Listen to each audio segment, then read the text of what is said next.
Israel. Why do what you're doing? Why are you here? Applaud your courage, because coming from mainstream Jewish community in Manchester and speaking out against it, I know just how hard it can be.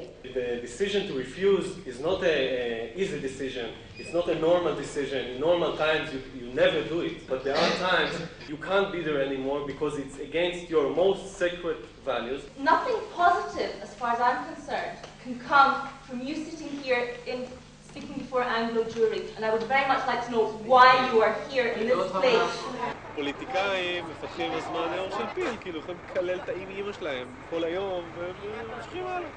לפעמים אתה אומר כאילו איך בן אדם יכול לחיות ככה. אז אני יודע שמתרגלים לזה, אבל אני לפחות ספציפית לא התרגלתי לכאלה דברים. Including in Jenin. But in Israel there is an opposition movement called Courage to Refuse, which includes former army officers and members of the military. Well, joining me now is one of them, Major I kept my military rank, and I demand to keep serving in the army, but only in training missions or in missions that are for the defense of Israel. אחר כך באו אליי כאלה אנשים, אתה לא יודע איזה נזק אתה עושה, אתה לא מבין את האנטישמיות, או מישהו שבא אליך ככה עם שנאה בעיניים. זה לא נעימה. זה שקוראים לך בוגד, זה לא נעים לשמוע את זה. זה שקוראים לך פשיסט, זה מגוחך, אז זה לא יפריע לי. You have become, to the state of Israel, a liability. You're the liability! תשמע, אני מבין אותם. יהודים מרגישים שהארץ זה איזשהו מקום של איזשהו גיבוי, שבמקרה הכי קשה, תמיד יש להם לאן להגיע. ונוח להם לעשות את המקום הזה כמו מבצר. הם לא מוכנים לבקר אותו בכלל. הם לא מוכנים לחשוב שהמבצר הזה אולי עושה גם דברים לא טובים. In the Second World War, there was a gentleman called Lord Howe. When he came back to Britain, when they got him at the end of the war, he was hanged.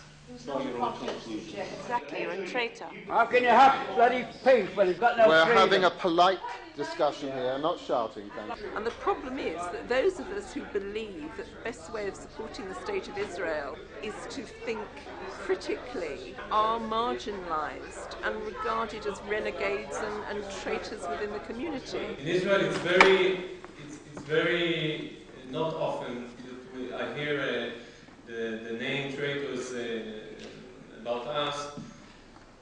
This is very extreme to say a thing like this in Israel. Also, I can say that the enmity in this place is bigger than I've ever seen in Israel in any debate. It's not so funny, by the way. בארץ, היהדות שלי לא עניינה אותי בגרוש. אתה לוקח את זה מובן מאליו, זה בכלל לא מעניין, אתה ישראלי. פה פתאום אתה נהיה יהודי. אתה עם הקהילה היהודית ואתה מדבר איתם ואתה פתאום מבין שיש איזושהי קבוצה מעבר לישראליות, כן? שהיא קבוצה יותר ככה אוניברסלית, שאתה אדם שייך אליה, וזה מאוד מוזר לחשוב על זה ככה.